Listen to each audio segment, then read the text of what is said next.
All right, hello everyone. Welcome to Microsoft Build. My name's Casey. This is Arun. I'm a PM for PowerApps. Arun works, he's a PM on the graph side. And we came together. We're really excited today to teach you guys a little about some of the things we're doing with both PowerApps and Microsoft Graph. We're just catching up backstage, and Arun was telling me some of the really exciting things they're doing in that space. Arun, you want to tell our audience a little about that? Sure. So many of you have heard about Microsoft Graph today. So Microsoft Graph is the main API platform that is powering all of the data that you can access across the various assets. And what we have done here is we're going to be talking through some very exciting examples on how you can use the PowerApps framework to build low-code applications very quickly that take advantage of Microsoft Graph in the backend. So before we get started, we'll quickly go through a couple of slides on Graph in case anybody isn't, very much familiar with it. First off, as you can see, all of the data that you have stored in Microsoft across the different products are all linked to each other. So that's what we mean by Graph, is not just the brand name of the API, but it is how all of the elements are linked to each other, and all of those links are accessible and available to you using the REST-based JSON API. The second one that we wanted to point to on the graph side is that it provides the access layer. So it doesn't matter which product data that you're trying to access, Graph acts as like a unified entry point for you. And it provides a single auth, which makes it super easy. And today we are going to be talking about how you can leverage all of the data through Graph using PowerApps. But before that, Casey, can you guys explain to us what is PowerApps? Yeah, so PowerApps is kind of our low-code, no-code platform. So it's on the business applications platform. And so it allows people to come in and quickly build a business application and go to market very quickly with an enterprise app that connects to various different data sources. And you can build these and deploy them within a matter of a couple of days as opposed to writing a completely custom application. So we're going to dive in a little bit, give you guys some examples of what we're talking about. So when we start with the business application platform, we think about Power Apps and Power BI.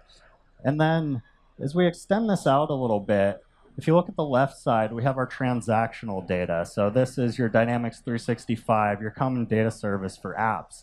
And then on the right side, we have the analytics side.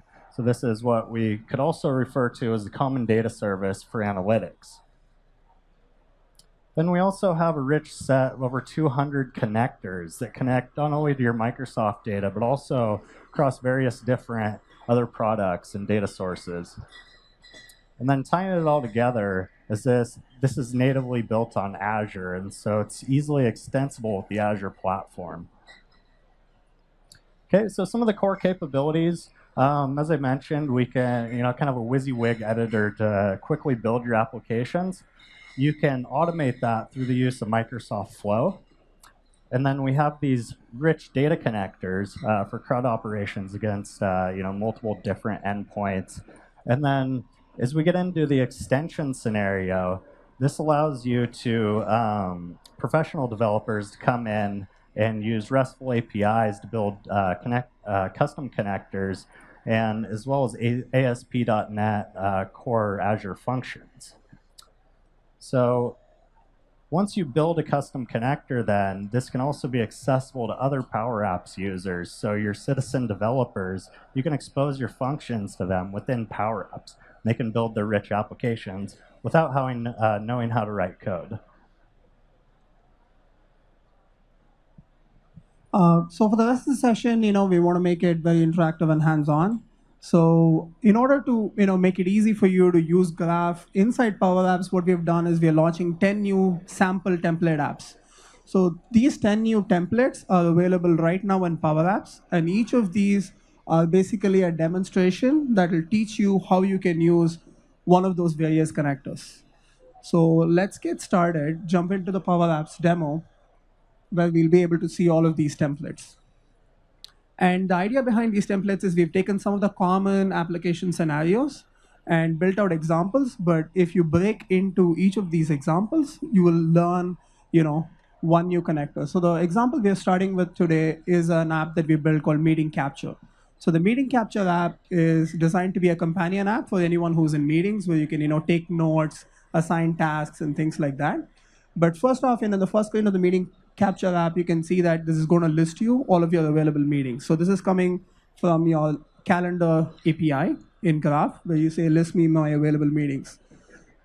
So now we've picked the first meeting, and immediately you can see that in the UI at the top right here, you have the list of attendees. So this is again coming to you from the Graph API with the information about the person, his job title, photos, as well as the meeting information. Here you have some area for you to put in some notes and also create some tasks. So maybe let's fill in some sample tasks here. And what is happening as you're building out all of this data is all of this is being built out in PowerApps. And when we go to the finish step, you'll see how all of these can be exported to the other products. So here we created some sample nodes and we've created some sample tasks. And using the OneNote API in PowerApp, what you can do is you can go and save all of the meeting notes you've created to OneNote, and similarly for Planner. So the main takeaway here is if you go into Power Apps today and crack open one of these examples, you don't have to figure out how to build a OneNote integration or how to build a Planner integration or an Outlook integration from start. All of these examples exist for you today, and you can just go in and start leveraging it. So if we were to go to schedule follow-up meetings, so the other part we wanted to show you is calendars. So calendar is a very core part, and this one shows you how you can do calendar integration as well.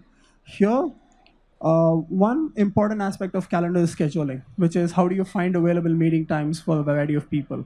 Here again, the advantage of using Microsoft Graph is it provides an API that intelligently figures out what's the best time. So here, Casey has picked the same set of attendees, and the API is giving you back what are the best times.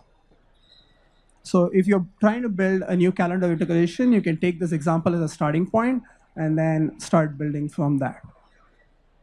So now at this point, what we have done is we've created some meeting notes, scheduled a follow-up meeting, and let's go to Outlook to see what has happened. So all of this, as you can see, is a live integration. You can see the time is 4:30 p.m. as done right now. And this is the email that is being sent out. And one of the things you're going to notice about this email is it's a very nicely formatted HTML email.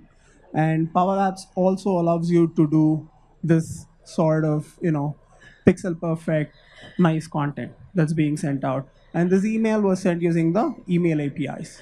And similarly, if you look at the first one, that's a calendar invite that has gone out. That again is being sent to Power Apps. So the main takeaway we wanted to point out from all of this is that Power Apps is a very powerful way for you to integrate and build applications. And we have examples using Graph for you to get started. Casey, I saw you in Planner. So let's maybe go back to Planner. And you can see the Planner group called Microsoft Build 2018 that's been newly created. And if you go there, you're going to see that the task was created. So now let's maybe have Casey explain to us how all of this works internally. So you can, crack this open and build your own custom extensions of this. All right, thanks, Arun. So Arun gave you a pretty good functional overview as well as some of the touch points that we're using on the Microsoft Graph side. So right now I have the app open in edit mode, and I wanted to give you a little bit of an extension scenario. So Graph has an API called Relevant People. Now you can see here in the app that we have the ability to add additional attendees once we send the meeting notes after our meeting is finished. My extension scenario here is that instead of just being able to search for attendees, we also want to have relevant people that you normally interact with on a day-to-day basis be recommended within the app and have that shown by default. And so you can quickly just add those people in because they're people you normally interact with. And so the first thing we're going to do is we have this control here. And we want to control the visibility of this. And so let me just go down and get this. I'm going to copy and paste these functions, but I'll talk through them as we go. So the user search results gallery here, we have this visibility control. we want to put some conditional logic around this. And so what I'm saying here is that if this search box is blank, or if it contains data, then sorry, if the search box is blank, then we're going to set the visibility of this. And then as I go in here, let me copy this again.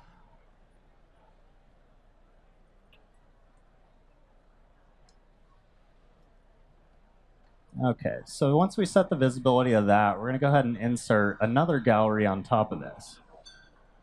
Let me do this. We're going to go insert. We're going to insert a blank vertical gallery. And the data source, I'm going to actually just enter this formula in. So we're going to resize this gallery here. Move it in place. You can see here I get these nice grid lines to snap it into place and make it kind of pixel perfect and have a nice design element around it. And then for the items that we want to display in this gallery, let me go ahead and paste this function in here. So like I said, we're using that this connector that hits the graph endpoint. It's the Office 365 users connector. I already have the data source added within my app. And we're calling relevant people, and we're going to get that email address for relevant people. Okay, copy this. Now, similarly, how we set visibility on the other gallery item that we had, I want to set the visibility on this. And so we're basically going to say, if the other gallery is not displayed, then we're going to display this one instead. So we're going to display the relevant people if the user search box is not populated with data.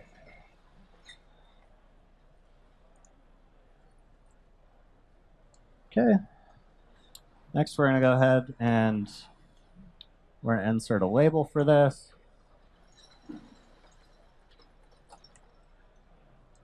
And we're going to do this item dot display name. Just remove that. Go back to that.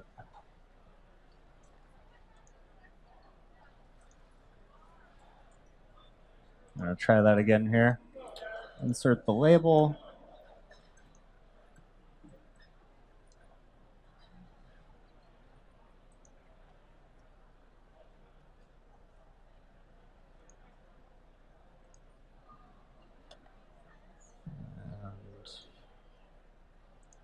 So this can be a little bit finicky. You have to add it right within the control there. Apologies.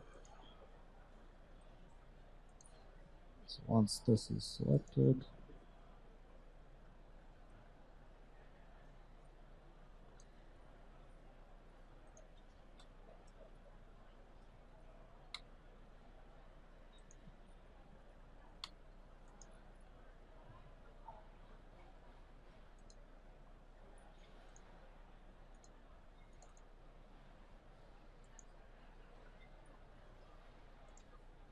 come on.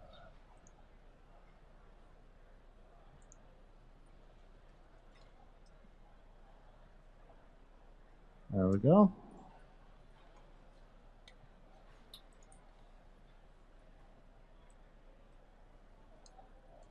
And so up here we're going to have a collection created that's listing all the attendees for the meeting. So what I'm going to do at this point is I'm going to add an icon in. We're going to add a plus icon to this new gallery that I just inserted. Okay, we're going to move that right over here so we have the ability to add this, add the person, and then we want to set the onSelect property here. Okay, so for this collection that we already had created, we have this email recipient, so we're going to pass in the UPN as well as the display name for the user.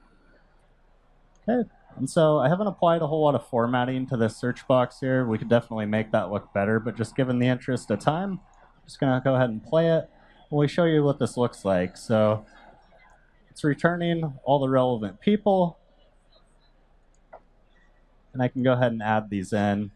Once again, once we export this, it'll send it to those people. All right.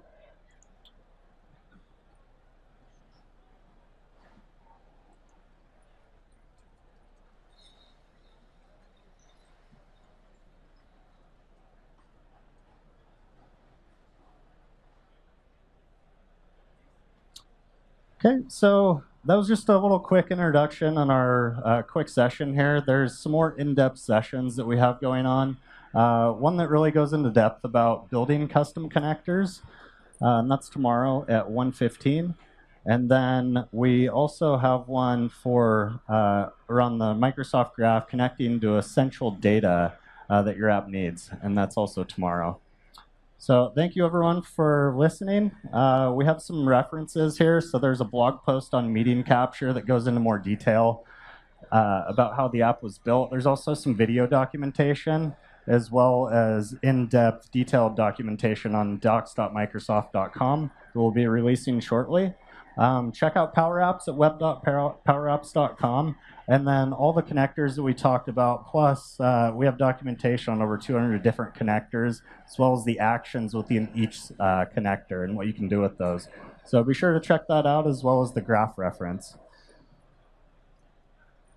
Thank you.